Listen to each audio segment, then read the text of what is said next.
हल आसन। हल आसन संस्कृत नाम है जिसमें हल का अर्थ हल है जबकि आसन का अर्थ मुद्रा है। इस प्रकार इसे हल मुद्रा के रूप में जाना जाता है क्योंकि इस आसन को करते समय शरीर की अंतिम स्थिति भारतीय हल खेती के उपकरण के आकार में दिखाई देती है। हल आसन आपकी रीढ़ की हड्डी को स्वस्थ और युवा बनाए रखने में मदद कर सकता है। हल आसन को अंग्रेजी भाषा में ब्लो पोज भी कहा जाता है। अन्य योग आसनों की तरह ही हल आसन को भी उसका नाम खेती में उपयोग किए जाने वाले एक उपकरण से ही मिलता है। जमीन जोतने वाले इस हल का उपयोग भारत और तिब्बत में बहुतायत से किया जा रहा है। हल का जिक्र न सिर्फ भारत बल्कि तिब्बत, चीन और मिस्र की दंत कथाओं में भी पाया जाता है। ये जानना भी महत्वपूर्ण है कि हिंदू धर्मशास्त्रों के मुताबिक मिथिला के राजा जनक की पुत्री सीता उन्हें खेत में हल चलाते हुए मिली थी।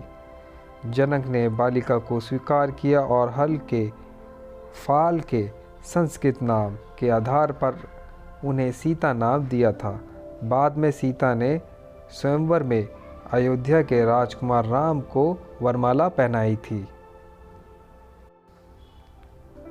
भारत के महान योगियों ने बाद में हल से ही प्रेरणा लेकर हलासन नाम के आसन की रचना की।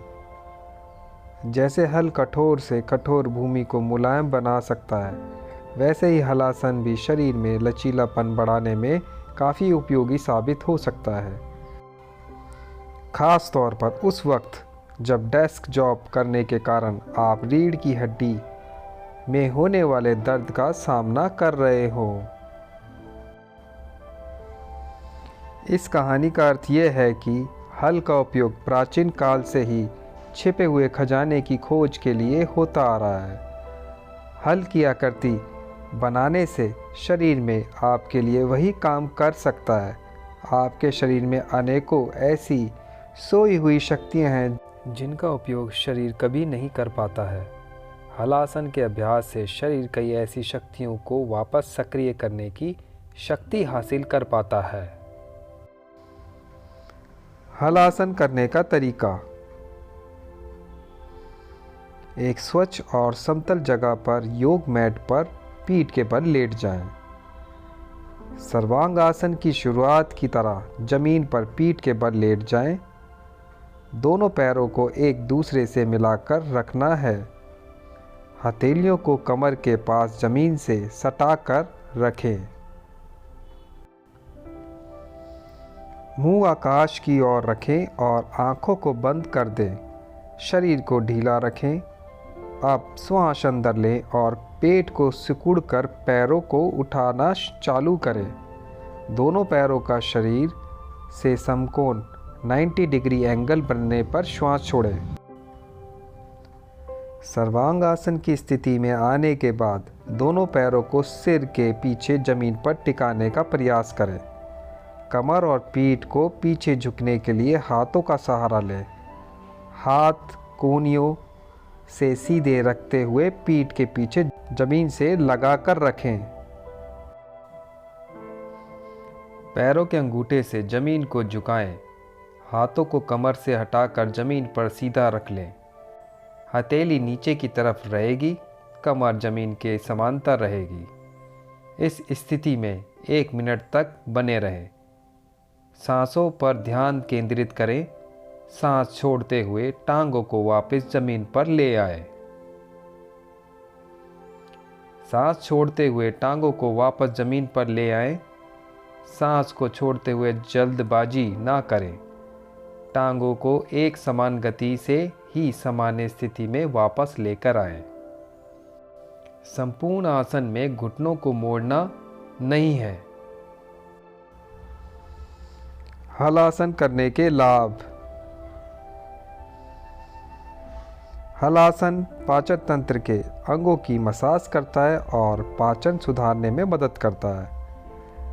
मेटाबॉलिज्म बढ़ाता है और वजन घटाने में मदद करता है। हलासन के अभ्यास से दिमाग को शांति मिलती है। डायबिटीज़ के मरीजों के लिए ये बेस्ट आसन है क्योंकि ये शुगर लेवल को कंट्रोल करता है। ये रीढ़ की हड्डी में लचीलापन बढ़ाता है और कमर दर्द में आराम देता है। ये स्ट्रेस और थकान में निपटने में मदद करता है।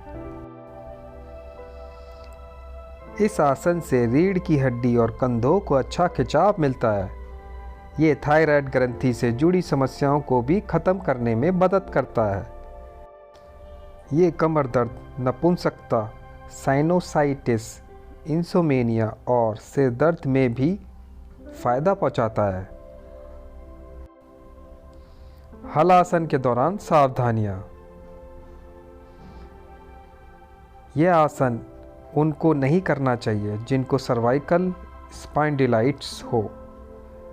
रीढ़ में अकड़न होने पर इसको करने से बचें। उच्च रक्तचाप में इस आसन को नहीं करना चाहिए। कमर में दर्द होने पर इस आसन को कतई ना करें।